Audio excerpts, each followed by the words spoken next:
there will be another sector बता रहा हूँ आपको and chapter. Okay, this is basically financial psychology.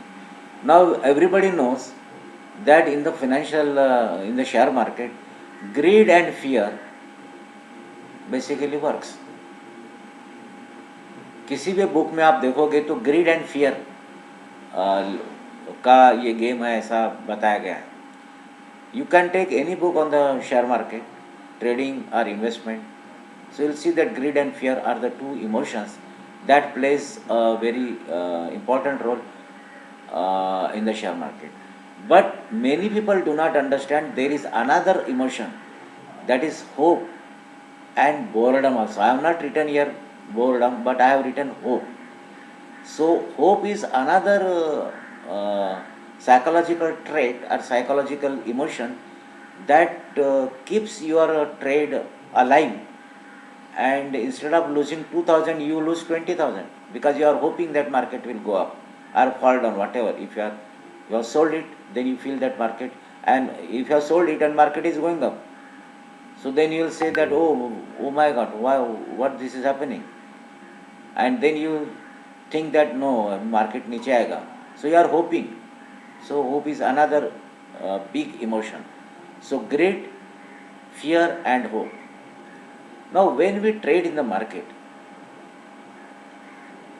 okay, let me okay, is it okay now? So आप जब trade करते हो तो देखिए आपका माइंड ट्रेड करता है, that is your subconscious mind. Let me tell you why I am telling you your subconscious mind. Your conscious mind doesn't trade. Your subconscious mind trade.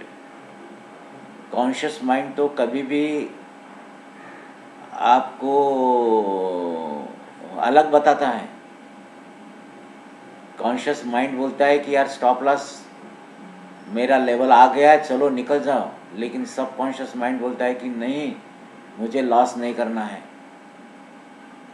So whenever you trade in the market, it is your subconscious mind that trades.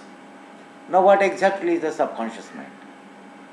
Your subconscious mind is filled with greed, fear, anxiety, hope, positive attitude, negative attitude, confidence, lack of confidence, and so many things which are called personality traits. These are personality traits. That personality trades in the market. So whenever you trade, every hidden emotion existing in your subconscious mind comes out. Now I am giving the different example here. Now see, this so happens that हम किसी शादी में जाते हैं और शादी में वो ऐसा इंसान आपके सामने दिखता है कि जिसके साथ आपकी जमती नहीं है. So what you do, despite of the fact that you don't like that person, but because there are so many people and you want to create your own personality as a good personality, we hide our emotions and we speak with him little. एक शब्द बोलेंगे, दो शब्द बोलेंगे, but we hide our emotions. So any other place we can hide our emotions. बहुत गुस्सा आ गया घर में किसी चीज पर, we hide our emotions. But share market ऐसा मार्केट है where you cannot hide your emotions. So every hidden emotions existing your subconscious mind comes out. और ये कौन से हिडन इमोशंस हैं? Positive attitude, negative attitude. किसी को लगता है पॉजिटिव, लगता है ये ऊपर ही जाएगा, ऊपर ही जाएगा. किसी को लगता है ये आपके पर्सनैलिटी है. ये कॉन्शियसली ऊपर जाएगा और कॉन्शियसली नीचे जाएगा, ये बात नहीं कर रहा हूँ. सबकॉन्शियसली बहुत लोगों को लगता है. अभी की स्टोरी ऐसी है कि किसी को भी पूछो, बहुत लोग बोलेंगे यार मार्केट तो गिरना चाहिए, मार्केट तो गिरना चाहिए क्योंकि नथिंग इज गुड. अब ये पिछले 4 महीने से यही कह रहे कि मार्केट तो गिरना चाहिए, and everybody is waiting with the market falls down I am going to buy. But market is going up continuously. Maybe that some people have shorted, but still market is going up. This is because of your personality. Some people are negative, having the negative attitude.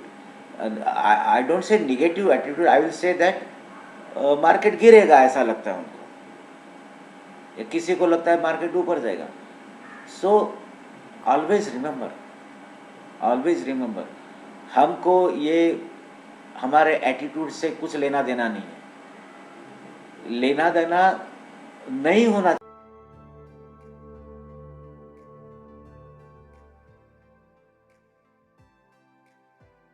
चाहिए. हमने कागज़ पर हमारे trades लिख के रखना चाहिए. ये मेरा बाइंग है, ये मेरा सेलिंग है, ये मेरा स्टॉप लॉस है, ये मेरा टारगेट है, और उसके हिसाब से ट्रेड करना चाहिए. So if this happens then what should we do? We should train our subconscious mind. हमारे सबकॉन्शियस माइंड को ट्रेन कर सकते हैं. वो कैसे कर सके, इसके बारे में मैं आगे मैं बताऊंगा. Next, greed. Greed is the number one emotion. That greed blinds you to take the entry of buying और selling. The word blind is important. Greed आपको अंधा करता है. किस चीज के लिए अंधा करता है? एंट्री लेने के लिए, बाय करने के लिए या सेल करने के लिए. ग्रीड एंट्री के लिए अंधा करता है, एग्जिट के लिए नहीं. इतना ध्यान में रखिए. तो देखो, ग्रिड तो हमारे सब में है, आप में, उसमें, सब में ग्रिड है. अगर ग्रिड नहीं होती तो मैं नौकरी नहीं करता, मैं इतना काम नहीं करता, आप नहीं जाते थे. तो ग्रिड तो है, ग्रिड तो रहेगा. लेकिन ये अगर ग्रिड किसी रूल के बेसिस पर है तो then it is an opportunity. And if this greed is there without following the rules, then it is a gambling. So you have to decide first whether you are a gambler or you are a professional trader. You have to decide, you have to ask yourself. If you ask yourself and your mind says, no, I am a professional trader, then what? Greed should not overpower you. Instead, rules में अगर opportunity मिलती है तब आप उसको grid को use करो, and then you can make money. But greed बहुत बार कैसे होता है, मार्केट धड़ ऊपर जाने लगता है और इमीडिएटली अपने को लगता है कि यार मार्केट तो ऊपर ही जा रहा है, तो चलो हम बाय करते हैं. और वो ऐसा जाता है ऊपर, और जैसे ही आप बाय करते हो वो रुक जाता है और नीचे आ जाता है. तो ये ग्रिड के वजह से हमने क्या किया, एक एंट्री ले लिया है. जैसे कि एग्जांपल, आज के ही हम एग्जांपल देते हैं. ये स्टेट बैंक ऑफ इंडिया देखते हैं. So I will give some examples also so that you will understand.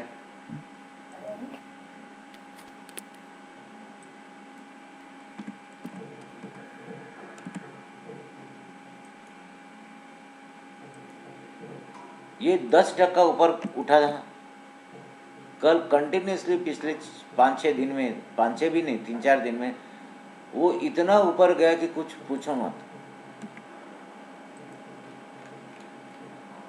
ऐसा दिया था. आज भी उसने कैसे किया, आज एकदम ऊपर चला गया 407, और 407 से एकदम नीचे आ गया.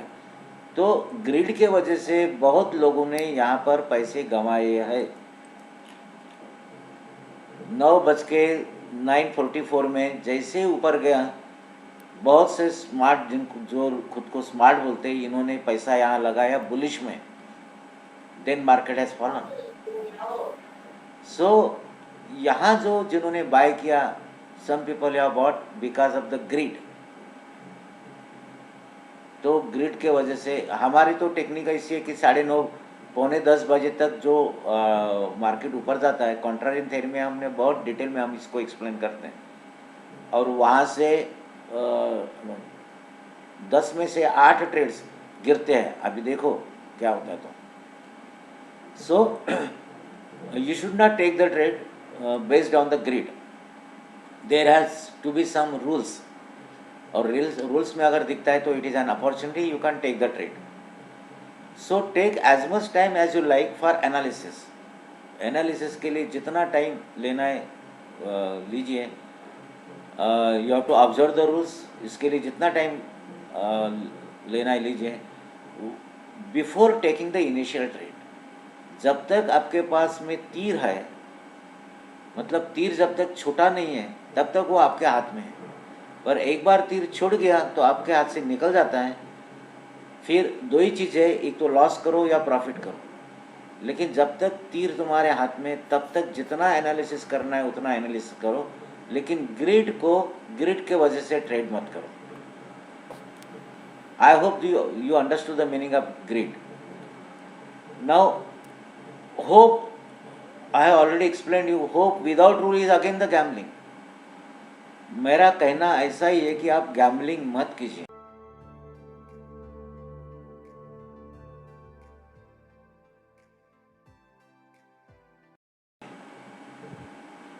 If you are hoping that, अभी किसी ने बाय किया और वो इफ इज होपिंग, इसी एग्जांपल में देखो, यहाँ पर किसी ने बाय किया यानी इज होपिंग और मार्केट गिर रहा है और is hoping that market will go up. But देखो भैया, ये लो आया था 385 और यहाँ था 408. 385 और 408 का कितना हो गया? 5 और 8 13 रुपया. 13 इंटू 3000 का अलॉट है अगर फ्यूचर्स में करते हो तो. 13 इंटू 3000 कितना हो गया? 50,000.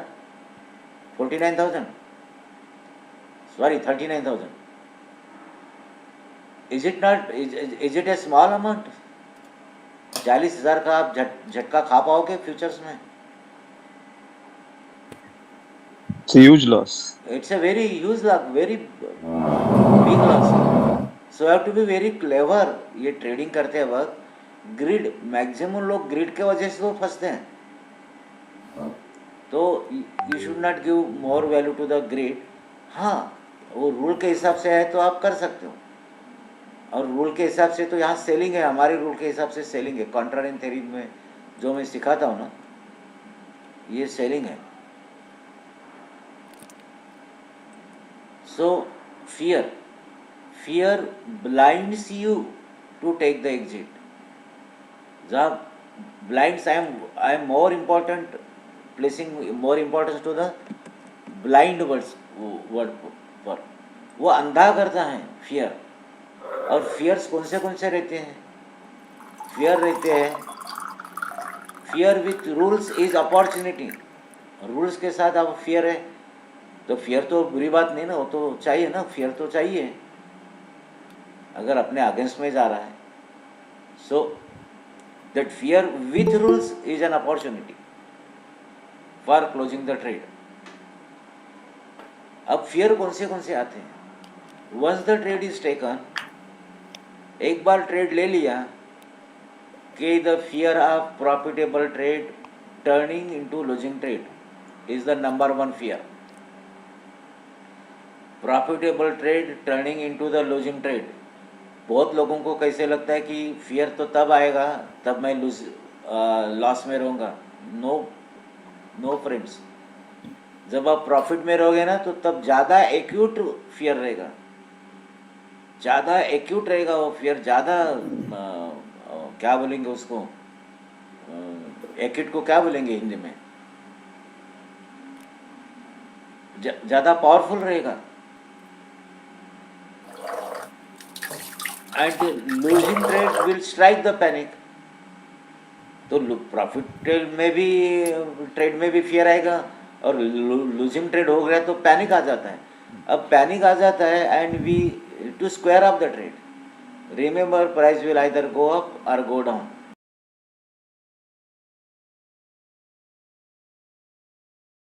और साइडवेज. इतना ध्यान में रखिए.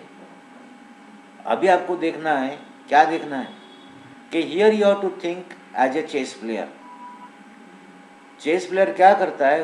Who evaluates his position At every move, he thinks that market is his opponent. Market जैसे ही खेलता है ये अपने मूव्स वैसे वैसे चेंज करता है. कभी क्रिकेटर को चेस प्लेयर को कभी देखा है कि 10 मूव्स के पहले मैंने यार ये घोड़ा इस जगह के बजाय इधर लगा रखा है, या मेरा क्या बोलते हैं उसको रुक इसके यहाँ पर लगाने के बजाय मैंने दूसरे जगह पर लगा, तो वो रोते नहीं बैठता है. अदरवाइज वो खेल नहीं पाएगा. वो बोलता है कि अभी क्या चल रहा है, व्हाट इज नाउ. अभी कौन से अपोनेंट ने रुक कहाँ रखा, हाथी कहाँ रखा, घोड़ा कहाँ रखा, और उसके हिसाब से वो खेल शुरू करता है. So what you have to do, you have to think what is most likely now in the current situation and which is most probable under the given rules.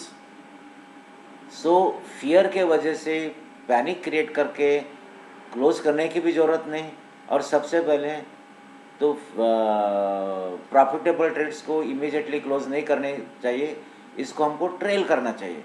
तो fear, I hope that you understood. देखिए आप एक ध्यान में रखिए, current high is not maximum price and current low is not minimum price. बहुत लोग क्या बोलते हैं, अरे यार इसके ऊपर थोड़ी जाएगा ना, अभी तो मैं सेल करूँगा. नो, किसने सोचा था कि स्टेट बैंक ऑफ इंडिया 30% ऊपर जाएगा 4 दिन के अंदर? 4 दिन के अंदर 30% जाएगा, किसने सोचा था? किसी ने नहीं सोचा था. ऑल टाइम हाई पर है. Similarly current low is not a minimum price. Current low is not a minimum price. इसलिए मैं कह रहा हूँ कि I am having one of my friend who has bot S bank 10,000 quantity. S bank he bought at 250 rupees. 25 lakh का माल लिया है उसने 250 रुपये में. अब उसका हुआ होगा 240, अभी इसके नीचे नहीं जाएगा यार. फिर हो गया होगा 220, अभी इसके नीचे थोड़ी जाएगा. अभी वो 12 रुपये, 13 रुपये, 15 रुपये चल रहा है. Always remember, current low is not a minimum price. There is no maximum retail price like in medicines, and there is no minimum support price like in grains, food grains. Market में ऐसा नहीं है. There is no minimum support price, there is no maximum retail price. I hope that you understood the meaning of this. Trading is not what you think. Trading और investment में बहुत फर्क है. Trading is not what you think, it is a whole package. It is a whole package जहाँ पर आप trends भी देखते हो, और सबसे पहले उससे ज़्यादा इम्पोर्टेंट आपका माइंड देखते हो, मनी मैनेजमेंट देखते हो, अपनी फाइनेंशियल साइकोलॉजी देखते हो.